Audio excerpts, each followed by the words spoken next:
Welcome to the Mom Talk Show, where we believe that being an informed mom is key to recognize problems at an early age. As a mom in today's world, facing challenges can be overwhelming, but having the right support can make all the difference. Our mission is to provide helpful and trustworthy information to support you on your parenting journey.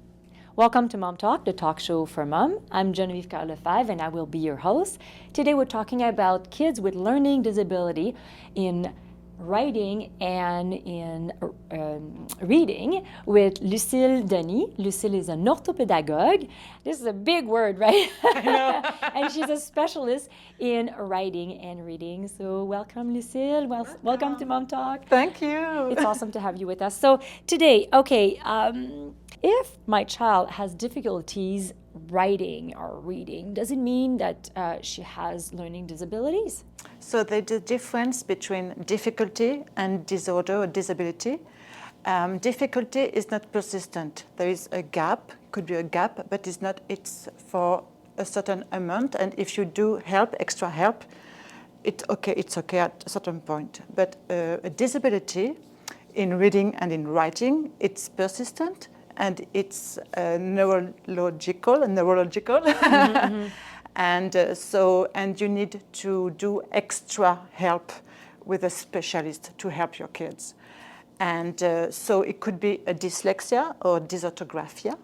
But now we don't use this term anymore. We spoke more about written language disability or disorder, depends. It's more disorder, it's more medical, and disabilities is more educational.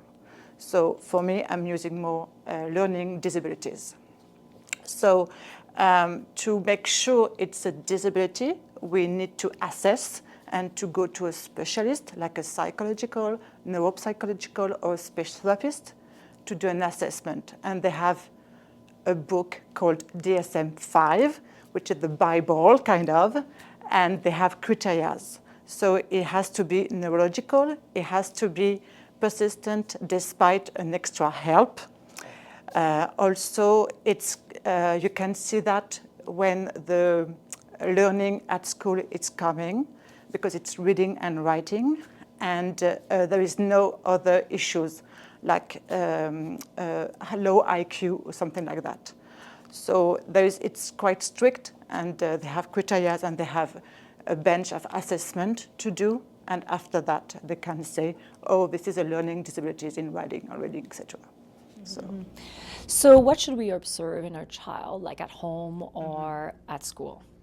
So when you start school, you can see like reading, it's coming slow. It's mixed with the sounds. And some teachers can say, oh, be careful. We see this is observation, but they can say, oh, it's a learning disabilities. We are not allowed to do that. So, but they can see some, in the writing, some sound. For example, instead of but, they can say that. But it doesn't mean if you reverse B and D, doesn't mean it's a learning disabilities. It's a question of sound. It's a question of phonological disability. So, and the speed of the reading also can be an observation, a cue, like to say, it rings me a bell. Maybe I can check, and yeah.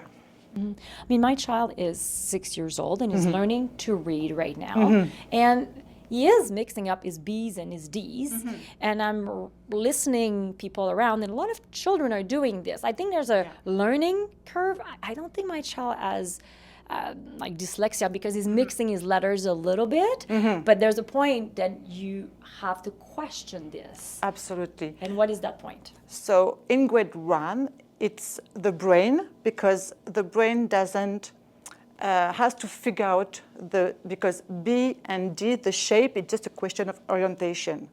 So that's fine, grade 1. Grade 2, if it's not there, we have to make sure it's okay. So at home, you can trace on the back the B at the same time you write the B. For example, the word but, don't forget B, you know, like you make a line and the B the same orientation as the others, and you can trace on the back to help. So you can reinforce the learning of the shape with different way to explain explicitly the shape, and also you can trace and you can observe different bees, etc. Make a story about the bee, why the bee is like that, or the D difference. And also there's a Q in there that's Yeah, very the P, similar, the Q, you know. yeah. So what else can we do at home to help our children with learning to read and to write? And also you can help with the songs, you can help with the rhythm. It's the beginning of the learning. After, when they are older, there is other tools like computers, etc. There is also different program would exist, like the most popular here, it's Orthopedagogue for English speakers. Okay. It's a program, but it's not the only one. Orthopedagogue is based on some research who have proved if you have a structure literacy and based on the science of reading. And this program, it's to make sure they break down in little units of the sounds. For example, for me, when I work with kids, I make sure to identify what they know already and what they don't know. And based on that, I make a program for what they know, and we build on that. So it's step-by-step program. Okay. So when should we worry? So when the teachers say, you know, okay. I had some observation, and at home also, you know, like the trust of the mother or the father feelings. And when you see there is a delay for the reading, an example for English, there's the sight words. It could help when you make a word, it's called segmentation or blending. And when it's for reading, it's to put together the sound. So when it's hard to put together the sounds, it could be a cue for the teacher or for the parents. Maybe I can see a specialist to help now, not to wait to fail, but now to prevent. Okay. And so what is recommended for a child, like if they need more help or if we want to help them? You did touch on something earlier, but do you have any other tools? Or? Sure. So, for example, doing the homework, make sure he have a space, a calm space, and not to work too long, like break down into little, like for example, 10 minutes or 5 minutes, and put a timer and make clear the objective. Oh, so tonight, we have that, and that. First of all, we can make a choice. What do you want to start with?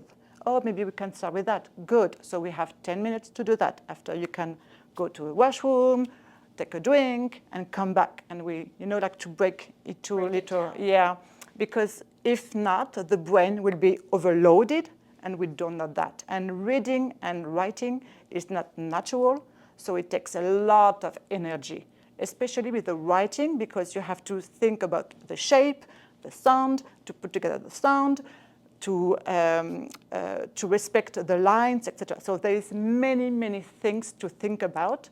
So break down into little units and play with the sounds if you are with little kids at home. And for younger, there is book adapted. You can hear the books. Instead of reading, you can read a part and the kid can read a part of the book. So there is many ways to help. I do this with my child often. He reads the book and then he wants me to read it, but I read much faster, right? Absolutely. So he was just happy to listen to it. And then now he's asking me, where are you? Just point it to me. So now I kind of slowed down a little bit and point where I'm at, so we can actually follow where I'm. Yeah. So he's already recognizing the letters and the sounds and stuff like this, but we want to keep learning and like put all those building blocks there and keep going at it. Yeah. For us, the next step is writing, right? Yes.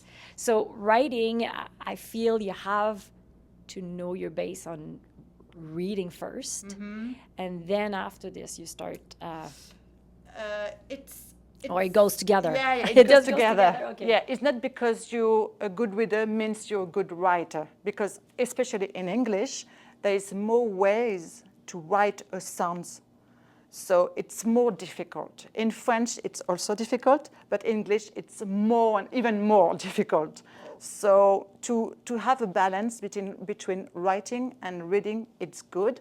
And as you said, you can read with your kid or write with your kids, and I can do this word, and you can do this word, and this is all the sounds I can hear in this word, like but, t, And I can, there's a B, like a B, to help that. And for the reading, you can, because you're reading, you act like a role model, like a model. So it can hear the good pronunciation and the intonation of the language. So, yes.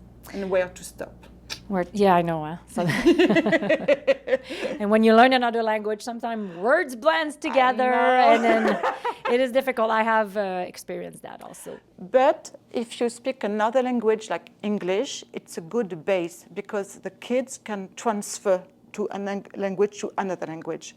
So it's not a question of stop talking your mother tongue, like French, like us.